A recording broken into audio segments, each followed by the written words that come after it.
Professor Jonathan Haidt, not a logic processor. Story emerges from human minds as naturally as breath emerges from between human lips. You don't have to be a genius to master it. You're already doing it. Becoming better at telling stories is simply a matter of peering inwards, at the mind itself, and asking how it does it. This book has an unusual genesis in that it's based on a storytelling course that is, in turn, based on research I've carried out for various books.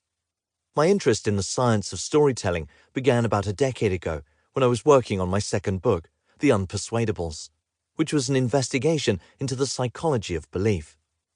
I wanted to find out how intelligent people end up believing crazy things. The answer I found was that if we're psychologically healthy, our brain makes us feel as if we're the moral heroes at the center of the unfolding plots of our lives. Any facts it comes across tend to be subordinate to that story. If these facts flatter our heroic sense of ourselves, we're likely to credulously accept them, no matter how smart we think we are. If they don't, our minds will tend to find some crafty way of rejecting them. The Unpersuadables was my introduction to the idea of the brain as a storyteller. It not only changed the way I saw myself, it changed the way I saw the world. It also changed the way I thought about my writing. As I was researching The Unpersuadables, I also happened to be working on my first novel. Having struggled with fiction for years, I'd finally buckled and bought a selection of traditional how-to guides. Reading through them, I noticed something odd. Some of the things the story theorists were saying about narrative were strikingly similar to what the psychologists and neuroscientists I'd been interviewing had been telling me about brain and mind. The storytellers and the scientists had started off in completely different places and had ended up discovering the same things. As I continued my research for subsequent books, I continued making these connections. I started to wonder if it might be possible to join the two fields up and thereby improve my own storytelling. That ultimately led to my starting a science-based course for writers, which turned out to be unexpectedly successful. Being faced regularly with roomfuls of extremely smart authors, journalists, and screenwriters pushed me to deepen my investigations. Soon, I realized I had about enough stuff to fill a short book. My hope is that what follows will be of interest to anyone curious about the science of the human condition, even if they have little practical interest in storytelling. But it's also for the storytellers. The challenge any of us faces is that of grabbing and keeping the attention of other people's brains.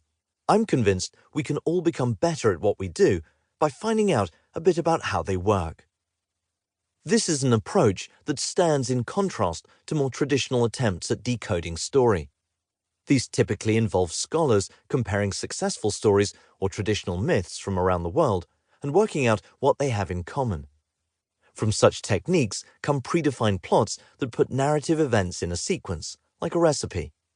The most influential of these is undoubtedly Joseph Campbell's monomyth, which, in its full form, has 17 parts that track the phases of a hero's journey from their initial call to adventure onwards. Such plot structures have been hugely successful. They've drawn crowds of millions and dollars by the billion. They've led to an industrial revolution in yarn spinning that's especially evident in cinema and long-form television. Some examples, such as the Campbell-inspired Star Wars: A New Hope, are wonderful. But too many more are Mars bar stories, cold, corporate, and seemingly cooked up by committee. For me, the problem with the traditional approach is that it's led to a preoccupation with these structural recipes. It's easy to see why this has happened. Often, the search has been for the one true story, the ultimate perfect plot structure by which every tale can be judged. And how are you going to describe that, if not by dissecting it into its various movements? A journey into the science of storytelling reveals the truth of such recipes. Most turn out to be just variations on the standard 5-act plot, which is successful not because of some secret cosmic truth or any universal law of storytelling, but because it's the neatest way of showing deep character change. It's simple, efficient, and relentless, perfectly tooled to capture the attention of masses of brains. I suspect it's this belief in plot as a magic formula that's responsible for the clinical feel from which modern stories sometimes suffer. But a plot can never work in isolation. This is why I believe the focus on plot. To keep listening to this audiobook for free, click the link in the description.